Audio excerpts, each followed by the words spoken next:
নমস্কাৰ এয়া আকাশবাণী গুৱাহাটী বিয়লি আঞ্চলিক বাতৰি পঢ়িছো ভাস্বতী দেৱীয়ে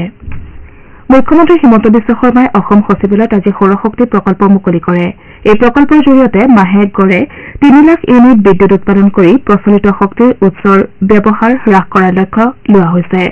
12 কোটি টকা ব্যয় সাপেক্ষে নিৰ্মাণ কৰা এই প্ৰকল্প মুকলি কৰি মুখ্যমন্ত্ৰীয়ে কয় যে এই প্ৰকল্পৰ জৰিয়তে অসম সচিবালয় দেশৰ প্ৰথম সেউজ সচিবালয় ৰূপে পৰিগণিত হৈছে এতিয়াৰ পৰা কেৱল সৌৰশক্তিৰ দ্বাৰাহে অসম সচিবালয়ৰ কাম-কাজ চলিব বুলি তেওঁ প্ৰকাশ কৰে লগতে তেওঁ কয় যে এই প্ৰকল্পৰ ফলত অসম সচিবালয়ে প্ৰতিমাহে বহন কৰিবলগীয়া 30 লাখ টকা বিদ্যুৎ মাচুল ৰাহি হ'ব ভাষণ প্ৰসংগত মুখ্যমন্ত্ৰীগৰাকীয়ে কয় যে শীঘ্ৰেই ৰাজ্যৰ প্ৰধান চিকিৎসালয় চৰকাৰী কাৰ্যালয় আৰু বিশ্ববিদ্যালয়ত সৌৰশক্তিৰ ব্যৱস্থা কৰা হ'ব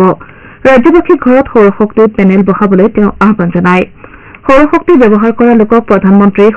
সূৰ্য ঘৰ আঁচনিৰ জৰিয়তে চৰকাৰে ৰাজ সাহায্য প্ৰদান কৰিব বুলিও তেওঁ উল্লেখ কৰে ইপিনে 1 জুলাইৰ পৰা মন্ত্ৰী বিধায়ক আৰু প্ৰথম শ্ৰেণীৰ বিষয়াসকলক ঘৰুৱা বিদ্যুৎ মাচুল নিজে নিজে পৰিশোধ কৰিবলৈ নিৰ্দেশ দিয়ে তেওঁ লগতে অহা বছৰৰ 1 জুলাইৰ পৰা ৰাজ্যৰ নিম্ন মধ্যবিত্ত আৰু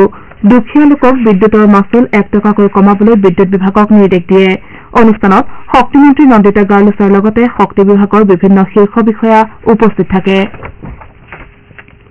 মুখ্যমন্ত্ৰী ডঃ হিমন্ত বিশ্ব শৰ্মাই আজি গুৱাহাটীৰ ৰূপনগৰত নিৰ্মাণ অৱস্থাত থকা কামৰূপ মহানগৰ জিলা আয়ুক্তৰ কাৰ্যালয়টোৰ কাম-কাজৰ অগ্ৰগতিৰ বুজ লয় নিৰ্মাণ কাৰ্যৰ খতিয়ান লৈ মুখ্যমন্ত্ৰী ডঃ শৰ্মাই এই কাৰ্যালয়টো চলিত বছৰৰ শেষৰ ফালে মুকলি কৰা হ'ব বুলি আশা প্ৰকাশ কৰে তেওঁ কয় যে চলিত বছৰৰ শেষৰ পৰা ৰূপনগৰত নিৰ্মাণ কৰা জিলা আয়ুক্তৰ কাৰ্যালয়ৰ পৰা প্ৰশাসনিক কাম-কাজ আৰম্ভ কৰিব পৰা যাব বৰ্তমান হেঙেৰাবাৰী কাৰ্যালয়টো দিছপুৰ উপ জিলাৰ আয়ুক্তৰ কাৰ্যালয় ৰূপে পৰিগণিত হ'ব আকাশবাণী বাতৰি সেৱা বিভাগৰ দ্বিভাষিক ফোন-ইন অনুষ্ঠান পাব্লিক স্পিকত কাইলৈ নিশা 9:30 বজাত স্বাস্থ্য আৰু কল্যাণৰ বাবে যোগ সন্দৰ্ভত মোৰাৰজী দেশাই ৰাষ্ট্ৰীয় যোগ প্ৰতিষ্ঠানৰ যোগ বিশেষজ্ঞ ডঃ সুৰক্ষিত গোস্বামী আৰু যোগ চিকিৎসা কাৰ্যসূচী বিষয়া ডঃ ঈশ্বৰ এন আচাৰ্যৰ সৈতে এটা আলোচনাৰ প্ৰচাৰ হ'ব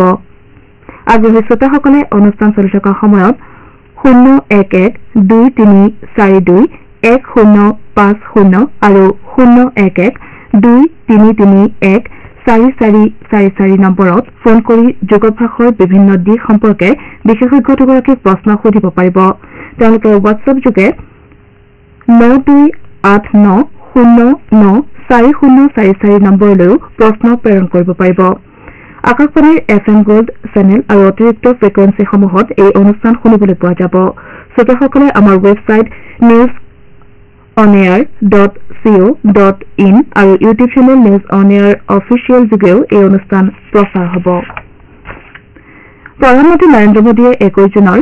আন্তঃৰাষ্ট্ৰীয় যোগ দিৱসৰ পূৰ্বে আজি সামাজিক মাধ্যম যোগে পদ্ম হস্তাখনৰ এটা ভিডিঅ' প্ৰচাৰ কৰিছে ভিডিঅ'টো শ্বেয়াৰ কৰি প্ৰধানমন্ত্ৰীয়ে বিভিন্ন উপকাৰৰ হেতু এই আসনৰ অনুশীলন কৰিবলৈ জনসাধাৰণৰ প্ৰতি আহ্বান জনাইছে ভিডিঅ' ক্লিপটোত হিন্দী আৰু ইংৰাজী ভাষাত এই আসনৰ বিভিন্ন উপকাৰ আৰু অনুশীলনৰ পদক্ষেপসমূহৰ পুংখানুপুংখ ব্যাখ্যা আগবঢ়াইছে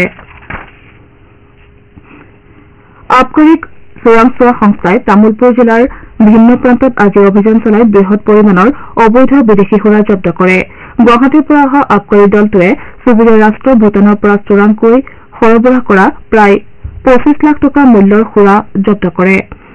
আবকাৰী বিভাগৰ দলটোৱে তামুলপুৰৰ পংকজ কলিতা নামৰ লোকজনৰ কেইবাটাও গুদামত অভিযান চলাই বিদেশী সুৰাখিনি জব্দ কৰে অভিযানৰ উমান পাই পংকজ কলিতাই পলায়ন কৰে ICC T20 বিশ্বকাপ ক্ৰিকেট প্ৰতিযোগিতাৰ আজি ফ্লৰিডাত হ'বলগীয়া গ্ৰুপ এৰ এখন খেলত পাকিস্তান আয়াৰলেণ্ডৰ বিৰুদ্ধে অৱতীৰ্ণ হ'ব খেলখন ভাৰতীয় সময় অনুসৰি নিশা 8 বজাত আৰম্ভ হ'ব দুটা দল ইতিমধ্যে প্ৰতিযোগিতাৰ পৰা বাহিৰ হৈছে গ্ৰুপ এৰ পৰা ভাৰত আৰু আমেৰিকা যুক্তৰাষ্ট্ৰৰ ছুপাৰ 8 পৰ্যায়ত স্থান নিশ্চিত কৰিছে ইপিনে অষ্ট্ৰেলিয়াই আজি পৰা প্ৰতিযোগিতাৰ গ্ৰুপ বিৰ এখন খেলত স্কটলেণ্ডক 5 উইকেটত পৰাস্ত কৰে অষ্ট্ৰেলিয়াই 181 ৰানত বিজয় লক্ষ্যৰে খেল আৰম্ভ কৰি 19 অভাৰ আৰু 4টা বলত 5টা উইকেট হেৰুৱায় আমাৰ এতিয়াৰ বাতৰি ইমানতে অন্ত পৰিল